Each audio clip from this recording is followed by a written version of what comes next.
Boa noite, pessoal. Boa noite. Todos me veem e conseguem visualizar aí a apresentação? Sim, Ótimo. Tomando aí como amostragem e de quem está respondendo aí, vou iniciar a nossa atividade de hoje, já saudando todos, aqueles que já estão já acostumados com essa atividade, sabe que nós temos aí um tempo pequeno para fazê-la, né? Então, esse tempo aí vamos respeitá-lo para a gente poder, obviamente, aqui não vamos aprofundar no tema, hoje o tema é comigo, não vamos aprofundar no tema em 40 minutos, mas a intenção aqui é que a gente tenha aí um despertar desse contexto, né, do que é liderança na gestão de crise e fortalecimento de imagem.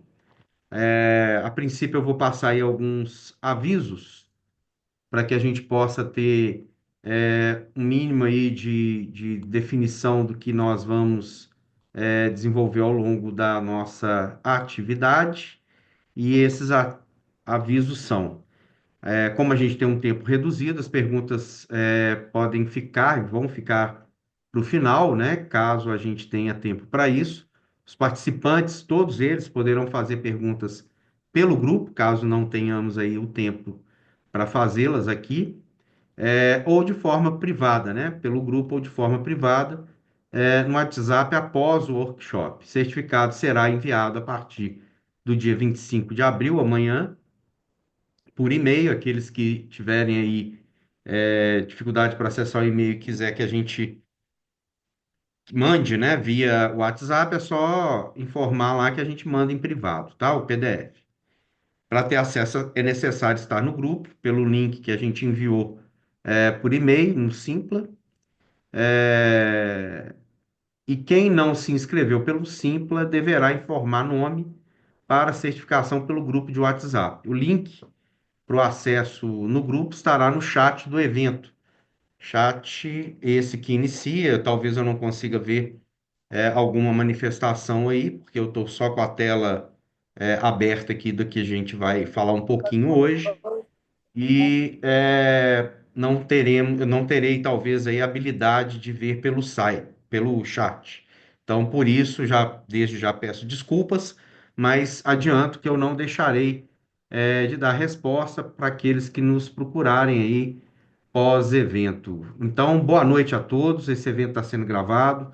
É mais um workshop do Conselho, né? O Conselho tem se preocupado em desenvolver algumas atividades para esse contexto de aproximação. Essa é uma atividade que tem aí também um foco específico, né? Porque a gente está no processo aí de desenvolver a turma que já foi confirmada pela PUC, a turma essa que tem o mesmo contexto, né? Uma turma de pós-graduação que a gente vai falar um pouquinho ao final, que é o mesmo contexto do que a gente está falando aqui hoje no workshop, já falou numa outra oportunidade com a presença da coordenação, que no caso aí é exercida pela Fábia. Então, gente, aí estão os dados, né, de quem sou, do que eu já fiz, e pretendo, né, ainda crescer muito dentro daquilo que é a atividade de relações públicas, sobretudo, que eu sou graduado nessa área, tendo aí algumas outras atividades no decorrer da minha vida profissional, da minha carreira, e uma das que eu exerço é a atividade docente, né? Também na PUC, já dei aula na PUC, e nessa nova turma aí de gerenciamento de crise, né? Gestão de crise, estarei também em alguma disciplina, ainda não confirmada, mas tudo indica que já estaremos sobretudo aí representando o conselho, uma vez que essa atividade de gerenciamento de crise de imagem é uma atividade muito contextualizada pela competência das relações públicas, sobretudo, né? Há sempre questões envolvidas aí do que pode ou não pode o fazer, contato, que a tudo atividade certinho. uma E vez que a para fazer a atividade placa, gente, tem é regulamentada, mas a princípio nós temos aí uma situação que, dentro do que entendemos na atualidade, do que é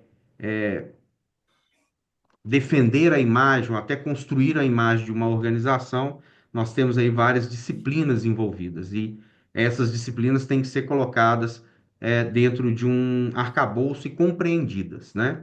Então, um pouco a gente vai falar aqui desse cenário, começando aí tentando, né, desenvolver o que seria o conceito daquilo que compõe o título da nossa atividade de hoje.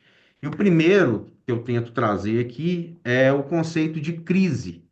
E muitas das vezes, né, a gente aciona ou relaciona crise a uma situação de contexto que não estava previsto, ou contexto que, de alguma forma, se desarrumou, ficou em desarranjo com aquilo que é a normalidade, sobretudo de uma corporação, sobretudo de uma companhia, sobretudo de um grupo ali, estipulado como empresa, né, muitas das vezes.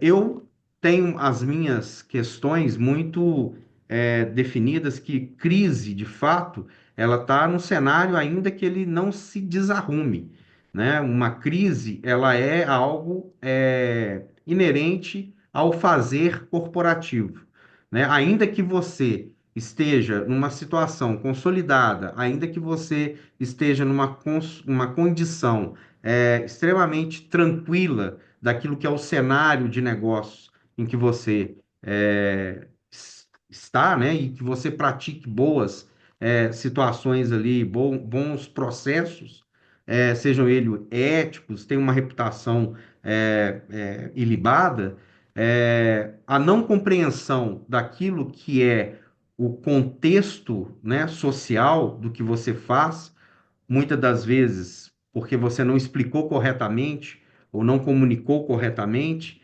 leva a uma crise, né? A gente vê aí várias dessas crises acontecendo ultimamente, com o governo, sobretudo, seja ele qual for, quando não se explica corretamente qual a sua intenção ou seu objetivo, e aquilo que é informado acaba tendo situações aí de ecos, e esses ecos ganham mais oficialidade daquilo a partir daquilo que é realmente desenvolvido, sobretudo pelo governo. E a gente tem vários exemplos desses aí. Mas o que a gente trata em geral, né, no senso comum, que crise é esse desarranjo.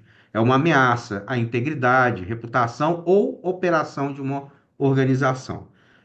Então, o que eu tento falar aqui agora é que nós temos muito mais necessidade de compreender crise como um problema de comunicação, né, para além do desarranjo em si, e um problema de comunicação, e por isso esse curso de pós ele é importante, porque a compreensão dessas dimensões elas vão ser ressaltadas, né? Porque há várias disciplinas sobre esse arcabouço, sobre esse objeto crise, que demanda aí uma situação de necessidade de estudos. Então, crise é esse desarranjo, seja ele pelo fato em si, né, daquela condição de problema, ou pela não condição de comunicar corretamente algo que, ainda que seja virtuoso, não está sendo bem compreendido por aqueles que são os stakeholders, os públicos afetados nesse compêndio aí do que é o seu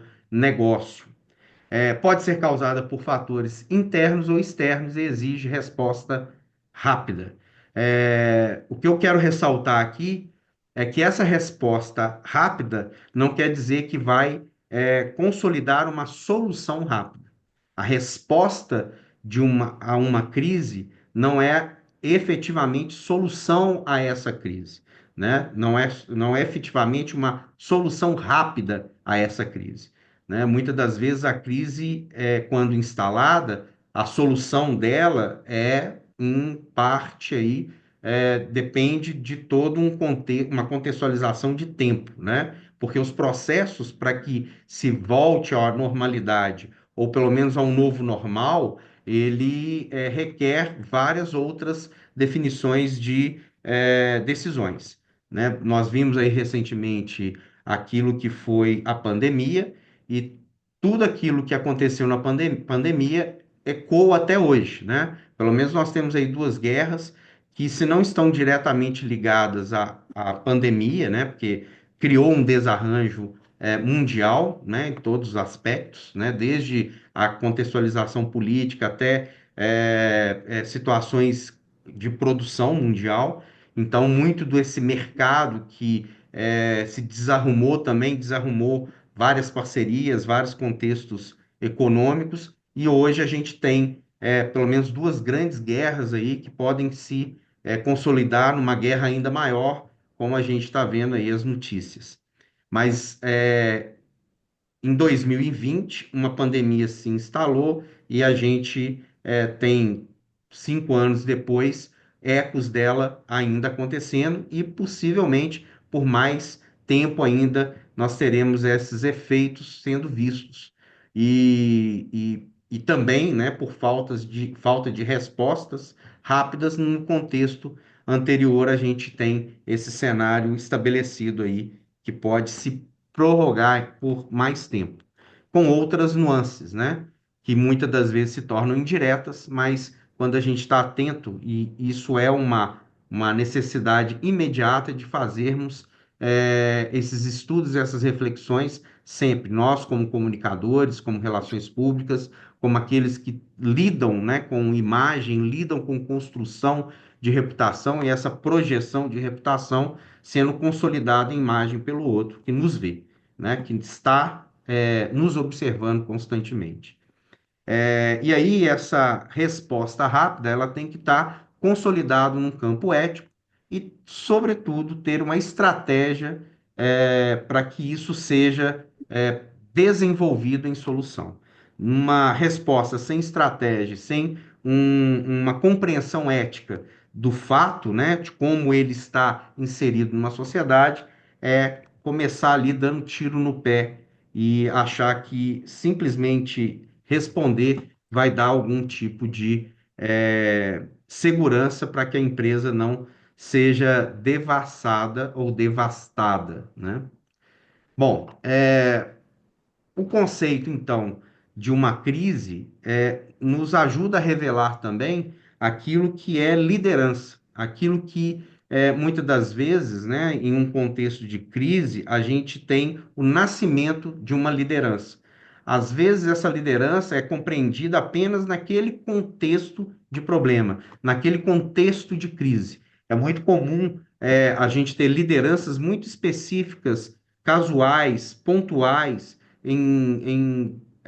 numa base, né, de problema que fora daquele contexto passaria desapercebido numa corporação, mas numa construção em que competências são colocadas para que haja, né, soluções, muitos desses que vão participar dentro de uma situação de liderança, né, para solucionar crise e que muitas das vezes são focadas em problemas muito específicos, acabam tendo essas lideranças que não vão ir além disso, né? Muitas das vezes não vão além disso. É lógico que no campo político a gente vê lideranças que nascem e se consolidam aí por vários anos, ainda que elas não tenham muito o que fazer ali, né? Mas acabam tendo notoriedade e se promovem nesse campo político. A gente viu aqui, por exemplo, não sei quem é de Belo Horizonte, o nascimento de uma liderança num determinado problema, né, que existiu entre a polícia e o governo de Minas Gerais, no governo Eduardo Azeredo, que foi aquela batalha campal, né, onde houve tiro, morte, né, de gente, de policiais, e nasceu ali duas lideranças. O sargento, esqueci o nome dele, mas teve lá também a figura do Cabo Júlio. Não sei quem está lembrado, né, que foi uma figura que nasceu naquele contexto, uma liderança que nasceu naquela crise, né, que não deixou de ser uma crise também de imagem da polícia e do governo, e não foi muito além, né? E aí se consolidou numa situação que até caiu aí em despreparo, em descaso, em desleixo, e virou um político meio que sem muita função na sua evolução ali política. Então, essa liderança, ela, sobretudo, né, seja ela casual, pontual, até mesmo de um fator ainda mais abrangente, ela tem que estabelecer confiança, e isso a gente precisa de entender também como um conceito importante, né? E a confiança, ela é um tempo em que se observa é, é, um determinado compromisso sendo estabelecido e cumprido. Então, aquilo ali faz com que você, na iminência de apostar que vai acontecer uma nova atitude em referência ao que é certo, ela acontece. Então, a confiança nada mais é do que conviver com alguém, e esse alguém, seja ele, né, pessoa física, jurídica, ele, dentro desse arcabouço ético, ele se mantém fixo naquilo que é o propósito. A coordenação de ações tem a ver muito com processos, né? Muitas das vezes a gente, quando faz cenários de crises, a gente começa a estabelecer ali situações processuais para isso, para que a gente possa, no momento, ou pelo menos daquela crise, ou de algo muito próximo ao que se previu, possamos definir caminhos para que sejam desenvolvidos e as pessoas e as instituições estejam ali no aguardo para que elas possam tomar ali o seu papel e exercer de forma que aquilo ali seja suportado para que não se caia numa condição ainda pior. Comunicar com transparência, e comunicar com transparência, a gente precisa de trazer todos os poderes, né, que são imediatamente impactados, poderes esses que são públicos, poderes esses que são sociais, como a imprensa, e fazer com que eles tenham todo o fluxo de comunicação e informação sendo trabalhado para que possa haver a construção de uma opinião pública em que, se você é o ator principal, o protagonista, né, daquilo que é a informação, você acaba construindo para si essa condição de que o controle não sai da sua mão. Eu queria fazer aqui também uma ressalva não, um apontamento que no início da pandemia também, né, nós tivemos o ministro Maneta, né, que de uma forma muito responsável trouxe a imprensa para dentro, né, desse cenário de decisões, obviamente, né, sendo pressionado por vários setores da indústria, do governo, da oposição, né, ele tomou a forma correta, que é informar tecnicamente para que todos entendessem qual seria o cenário que se instalaria caso nós não nos preparássemos para o pior, né? Como de fato nós tivemos aí vários cenários que foram ruins e poderiam ter sido amenizados, né?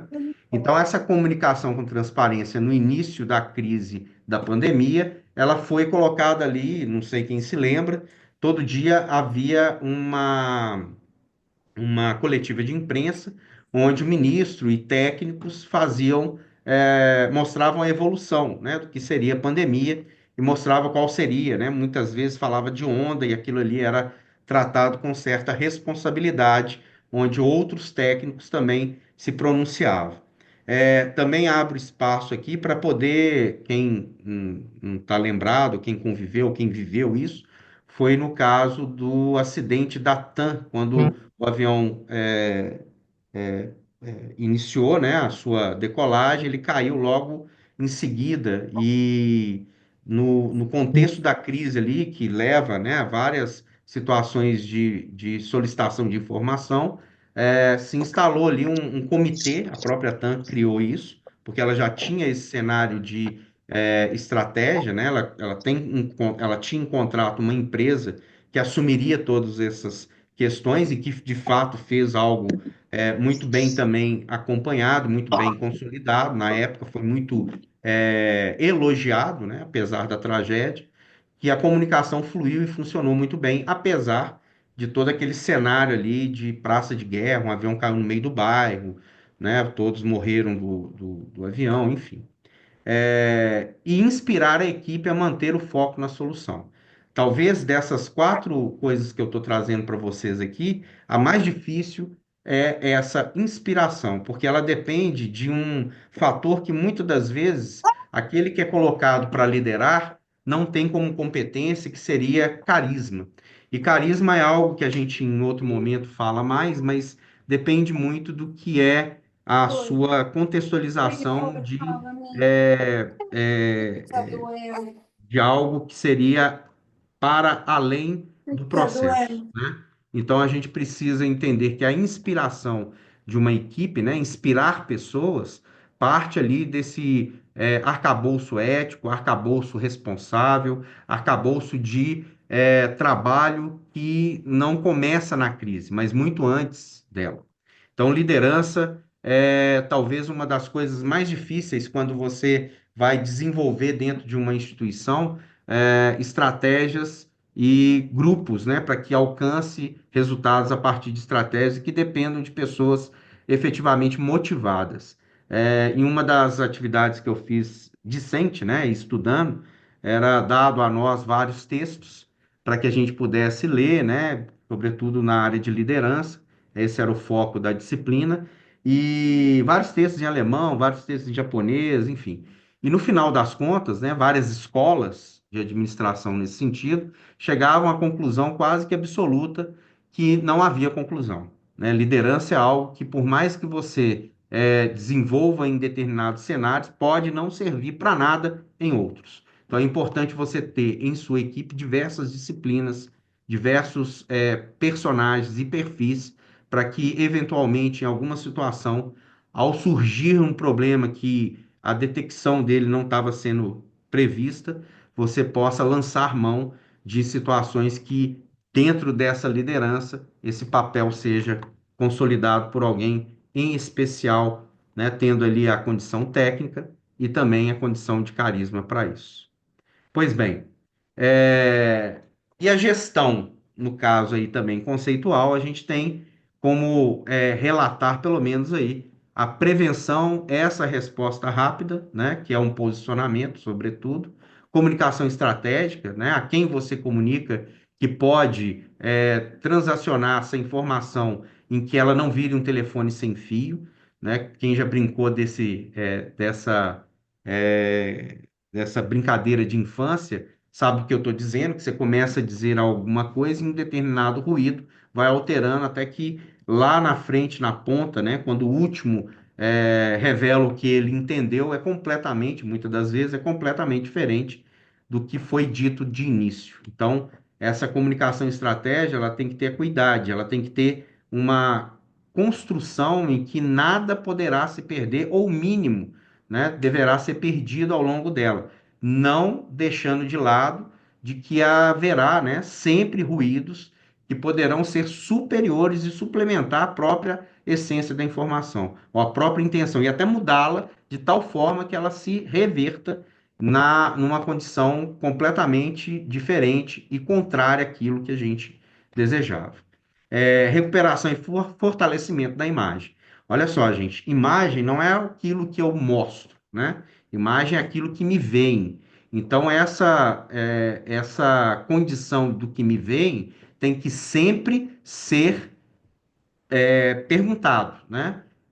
Sobretudo numa condição de crise, para a gente poder avaliar quais são os impactos daquilo que são as atividades de gestão, né? Não dá para poder achar que uma boa gestão vai dar conta de reconstruir uma imagem ou fazer com que aquilo ali seja percebido como algo que está sendo feito em prol de melhorias, né? Porque senão a gente vai, sobretudo, se enganar e tomar ter uma resposta muito negativa, achando que não estava tão ruim assim quanto se imaginava.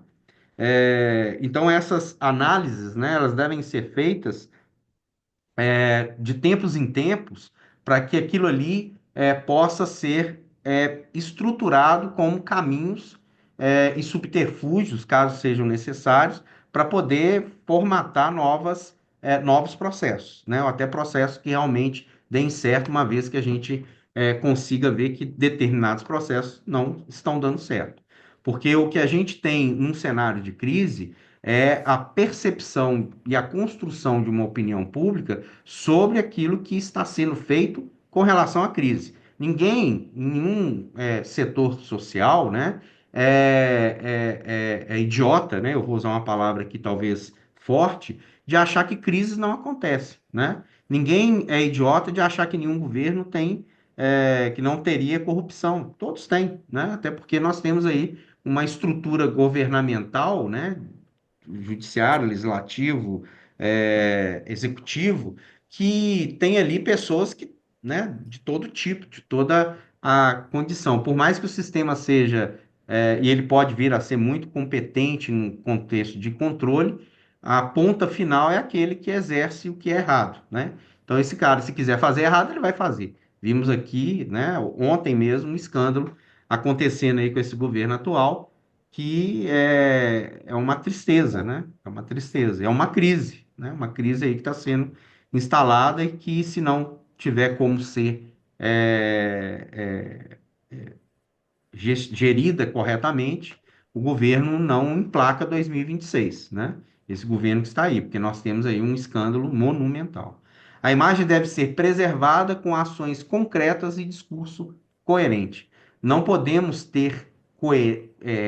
abrir mão da coerência, né? Nós, sem que esse cenário seja estudado constantemente, né?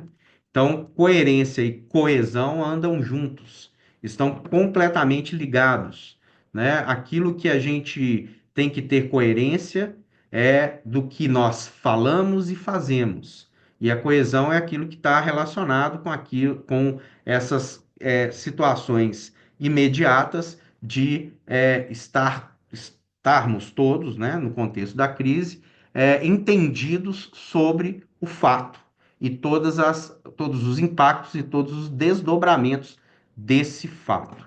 Pois bem, então no próximo slide, a gente fala então é, e aí eu fiz uma espécie de busquei, né, uma pessoa que tem um conhecimento mais amplo, não da crise em si, que eu acredito que tenha, mas do que a gente entende por mobilização social, entendendo que uma crise, quando ela não é tratada corretamente, ainda que ela seja numa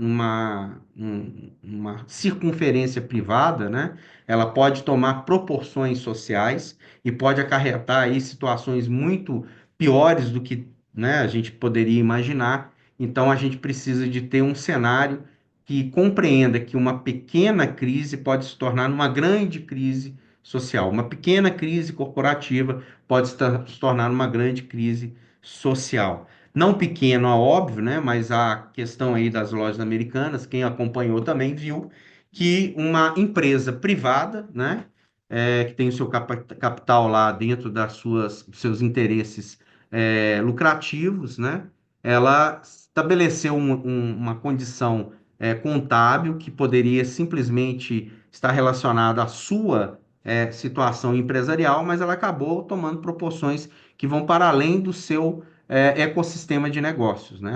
Ela foi para um campo social muito mais abrangente. Então, esse é um contexto que a gente precisa estar sempre atento.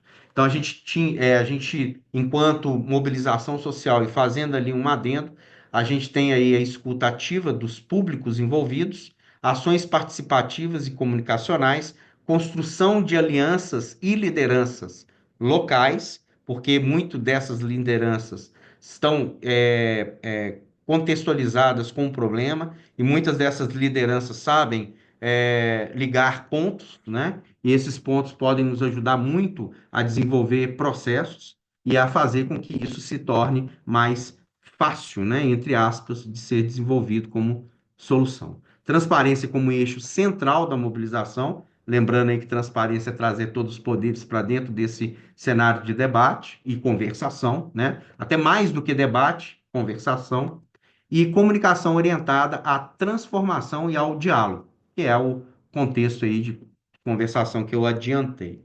Para isso, eu não vou explicar aqui, né? Porque depende talvez até de um curso que a gente pode iniciar aí em algum momento, mas essa é a escala de vínculos, né, do Márcio Simeone, que foi meu professor, foi também corregedor do conselho e também, né, membro do conselho por vários mandatos.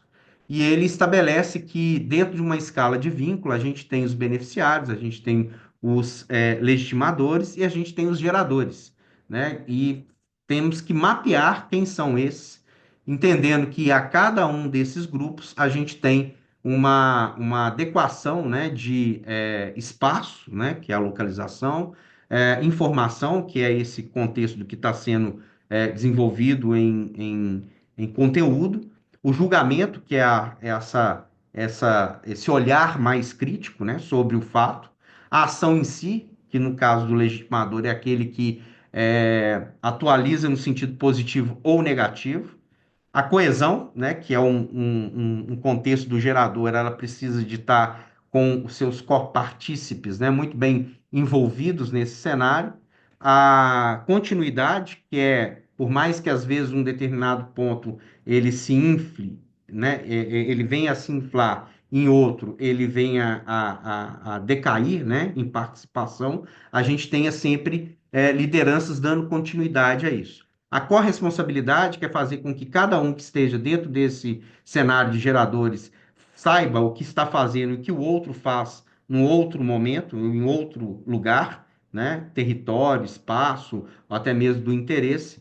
E a participação institucional, quando esse que é um corresponsável também assume cargos, né, de responsabilidade dentro desse processo. É muito comum a gente conseguir, quando a gente evolui os estudos, fazendo uma adaptação, né, entre crise de imagem com mobilização social, é muito comum que a gente veja esse cenário mais propício a acontecer. Então, essa escala de vínculo aí, mais detalhadamente, ela dá esse cenário aí e ela aponta a corresponsabilidade, ou aquele que é corresponsável, como a parte mais fundamental do processo. Então, aquele que é líder, ele também é corresponsável dentro de uma situação em que vai levar soluções a determinados contextos de crise, tá? É, eu queria muito que vocês anotassem e que depois pudessem pesquisar, né? Os dois, no caso aí são os dois autores, né? Mais relacionados, que é a Clara Braga, os três, desculpa. Clara Braga, o Márcio Simeone, Marco Henrique Simeone e o Renan Mafra. Dois deles foram meus colegas no conselho e também meus professores. Então, eu faço aqui uma ressalva, né? Uma saudação a eles e coloco para que vocês possam pesquisar e fazer essa análise entre uma coisa e outra e até mesmo uma fusão. Bom, eu trouxe aqui um exemplo que é antigo da Johnson Johnson sobre o caso Tilenol, onde o produto houve uma contaminação, né, por terceiros, houve que a gente considera ali um exemplo de crise bem com boa gestão, né? A retirada imediata dos lotes do mercado, houve uma informação, uma comunicação transparente com a imprensa, tá vendo? A imprensa ela foi colocada como um pilar essencial e não adianta você tratar poderes como iguais, os poderes são diferentes, então para cada poder você tem, e eu estou tratando a imprensa como um poder, tá, gente? Então, para cada poder você tem que ter um tratamento específico, estratégias específicas. Reconstrução da confiança com novos protocolos de segurança e, evidentemente, essa informação desses novos protocolos, né? Então, a Johnson Johnson contribuiu muito para esse cenário do que deveria ser feito numa crise. Ao passo, né, que uma crise não muito bem desenvolvida, a gente está vendo aí acontecer com a CBF, né? Então, a CBF ela tem um envolvimento da alta cúpula em disputas internas, tentativa frustrada de contratação de técnico estrangeiro, né? Ou seja, a reputação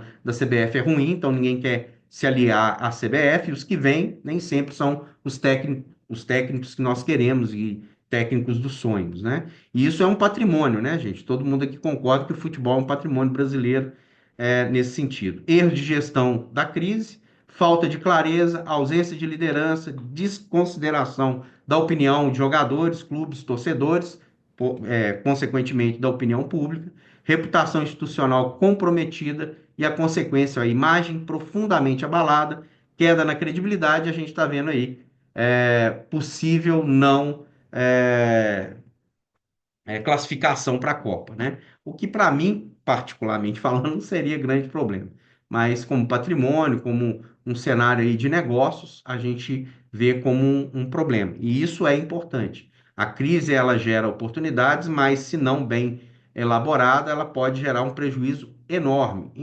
Tem casos que crises geram oportunidades, como a gente viu ali da Johnson Johnson e do Tilenol. Bom, a conclusão, e a gente está chegando ao final, né? Que a gente chega é que crises podem ser oportunidades, fortalecimento da imagem, né? E muitas das vezes a gente vê aí que hoje, no campo das redes sociais, falar mal nos coloca também em evidência, e essa evidência pode ser algo que nos traga benefícios, né? Ainda que seja numa condição de falar mal, a gente pode ganhar espaço de fala, né? Ou lugar de fala. Então hoje não cabe mais aquela nada a declarar. Você tem que ter alguma coisa a declarar e saber que essa declaração tem que ser, sobretudo, estratégica, para que haja um posicionamento imediato, para que aquilo que vá ser informado parta de você e não de quem está falando de você, que pode muitas das vezes falar mal. É lógico que a gente pode construir uma fala no outro, sendo esse um legitimador positivo daquilo que a gente faz. Liderança e comunicação são essenciais. Tenha um plano de gestão de crise, mobilize sua equipe e stakeholders com diálogo e confiança. A reputação é o maior ativo de qualquer instituição, de qualquer corporação, de qualquer poder, de qualquer situação de grupos que se faça necessário ali dentro de um ecossistema de negócio na sociedade. É isso, gente. Vou deixar aqui para vocês uma fala que seja promissora, né? Como eu disse no início, esse é um curso, né? Esse é uma atividade que tenta aí promover também um curso que já está confirmado, a turma foi confirmada, começa agora dia 5. Ainda é possível se matricular, então se matriculem, né? Caso desejem trabalhar com isso mais fortemente trabalhar com crise, né? Trabalhar tendo ali essa percepção de que crise é uma oportunidade, sobretudo para quem é aquele que consegue construir soluções dentro de cenários de crise, né? Nós temos aí diversos profissionais que vêm se destacando como sendo aqueles que vão solucionar crises nesse contexto corporativo social. A carga horária é de 462 horas e o horário das aulas é segundas e quartas, de 19 às 21h40. Só fazendo um adendo, são aulas online que podem ser feitas de qualquer lugar do país. Aulas no momento em que acontece, mas online. Não é um curso EAD. É um curso que você vai fazer ele online. E é isso. Bom, a gente tem alguns segundos para terminar. Se cair, a gente já despede desde já. Agradeço aí a presença de todos, né? Como a gente sabe, é um cenário curto, né? Para que a gente possa falar. Espero que tenha atendido aí a expectativa de todos. Se não atendeu ainda, que bom, que a gente pode fazer mais coisas para ir se construindo. Ao longo do ano, nós teremos várias outras atividades